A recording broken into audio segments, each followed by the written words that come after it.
Testis या अंडकोश में दर्द होना एक यंग एज के लड़कों या पुरुषों को बहुत कॉमन समस्या है आज के टाइम पे। सोशल मीडिया के माध्यम से जब भी सर्च करके बच्चे बहुत ज़्यादा परेशान रहते हैं और बहुत सारे नए नए ट्रीटमेंट ऑप्शंस वो अपनाते हैं। आइए इस वीडियो के माध्यम से हम जानेंगे। नमस्कार, मैं doctor Ghanshyam Kumawat, MCH urologist and kidney transfer surgeon हूँ। इस वीडियो के माध्यम से एक बहुत आम समस्या के बारे में हम बात करेंगे।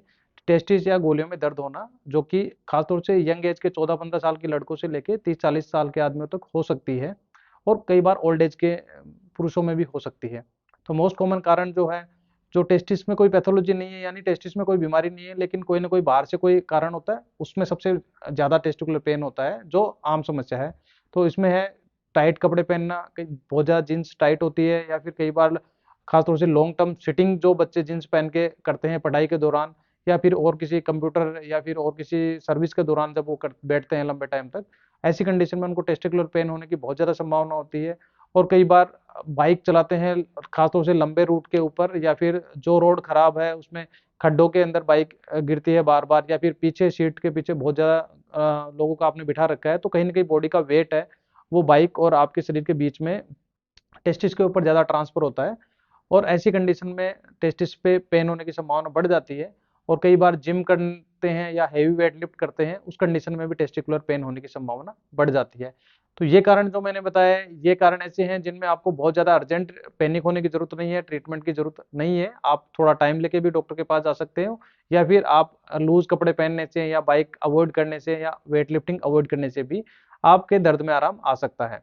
अब आता है ऐसे कौन से कारण हैं जिनमें आपको अर्जेंट डॉक्टर के पास जाना चाहिए। तो सबसे पहला है टॉर्जन टेस्टिस, यानी कि जब बहुत ज्यादा अचानक तेज दर्द हो और साथ में टेस्टिस में सूजन आ जाए कि बच्चा हाथ भी लगाने नहीं दे रहा टेस्टिस में, उस कंडीशन में टॉर्जन टेस्टिस होने की संभावना बहुत होती है। यानी कि टेस्टिस अपने एक्सिस पे घूम जाता है और जो नसें होती हैं वो आपस में घूमने की वजह से खून का दौरा टेस्टिस में बहुत कम हो जाता है। और इस कंडीशन में यदि हम तुरंत यूरोलॉजिस्ट या जनरल सर्जन के पास नहीं पहुंच पाते हैं और अर्जेंट डी ट्विस्टिंग यानी कि टेस्टिस को वापस अपने एक्सिस पे अपनी नॉर्मल पोजीशन पे नहीं ला पाते हैं, तो टेस्टिस में खून का दौरा कम होने की वजह से टेस्टिस खराब भी हो सकता है। इसका ट्रीटमेंट 6 घंटे के अंदर होना चाहिए। और ये बहुत ज़्यादा इमरजेंसी कंडीशन है, इसमें हम एक सोनोग्राफी के साथ एक डॉपलर स्टडी कराते हैं टेस्टिस की, और उसी से हमें पता लग सकता है। तो जब भी किसी बच्चे को, खासतौर से 25 साल से कम वाले बच्चों को, क्योंकि 97% केसेस टॉर्जन वाले 25 साल से कम उम्र के होते हैं, इस कंडीशन में हमें जब अचानक दर्द हो साथ में स्वेलिंग हो, उस कंडीशन में तुरंत यूरोलॉजिस्ट से कॉन्टेक्ट करना चाहिए। इसके बाद अगला टेस्ट का को जो पेन है उसका कारण होता है इन्फेक्शन, यानी यूरिन में कई इन्फेक्शन हो, या फिर कई बार बच्चे जो लंबे टाइम तक पेशाब रोक लेते हैं उनमें भी कई बार टेस्टिस में पेन होने लग जाता है, स्वेलिंग हो सकती है, और जिसको हम एपिडाइमोर्काइटिस भी कहते हैं। इस कंडीशन में पेशाब में जलन होना, बुखार आना, टेस्टिस में सूजन होना और हाथ लगाते ही दर्द होना, ये सब सिम्टम्स हो सकते हैं। इसमें भी आपको एंटीबायोटिक्स एनाल्जेसिक की जरूरत पड़ती है, इसमें भी आपको तुरंत डॉक्टर को दिखाना चाहिए। इसके बाद आती है वेरिकोसिल, यानी कि जिस बीमारी को हम ऑलरेडी डिटेल में एक वीडियो में डिस्कस कर चुके हैं। टेस्टिस के चारों तरफ की जो नसें हैं उनमें खून इकट्ठा होने की वजह से भी टेस्टिस में दर्द हो सकता है। इस कंडीशन में बहुत हल्का हल्का दर्द फील होता है, खासतौर से जब लंबे टाइम तक खड़े रहते हैं या फिर वेट लिफ्टिंग करते हैं तब, और जैसे ही रेस्ट करते हैं आराम आ जाता है। इस कंडीशन में भी आपको अर्जेंट डॉक्टर के पास नहीं जाओ तो कोई दिक्कत नहीं है। इसके बाद आता है किडनी स्टोन। जब बच्चे माँ के पेट में होते हैं, पल रहे होते हैं, तो गुर्दे और गोलियां जो टेस्टिस जो होते हैं एक ही जगह बनते हैं, इसलिए दोनों की जो नर्व है, दोनों की नसें एक ही होती है। टाइम के साथ गुर्दे ऊपर चले जाते हैं अपनी जगह पे और टेस्टिस नीचे आ जाते हैं। लेकिन जब भी कभी किडनी में स्टोन बनते हैं तो नसें एक होने की वजह से टेस्टिस में भी पेन होता है। इसको हम रेफर्ड पेन कहते हैं, यानी टेस्टिस में कोई दिक्कत नहीं है लेकिन दर्द वहाँ फील हो रहा है।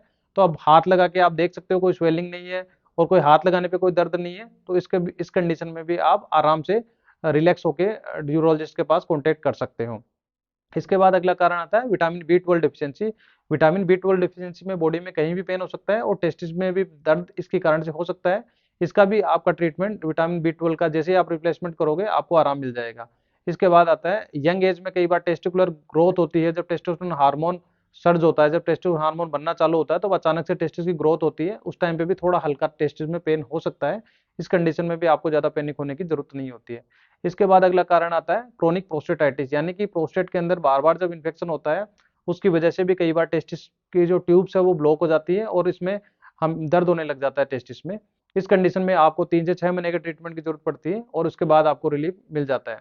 इसके अलावा बहुत सारी और कंडीशन है जिसमें टेस्टिस में कई बार छोटी छोटी गांठें हो जाती है उनमें भी टेस्टिकुलर पेन होता है, लेकिन वो इतनी कॉमन नहीं है, इसलिए हम डिस्कस नहीं कर रहे। उम्मीद करता हूँ आपको समझ में आया होगा। धन्यवाद।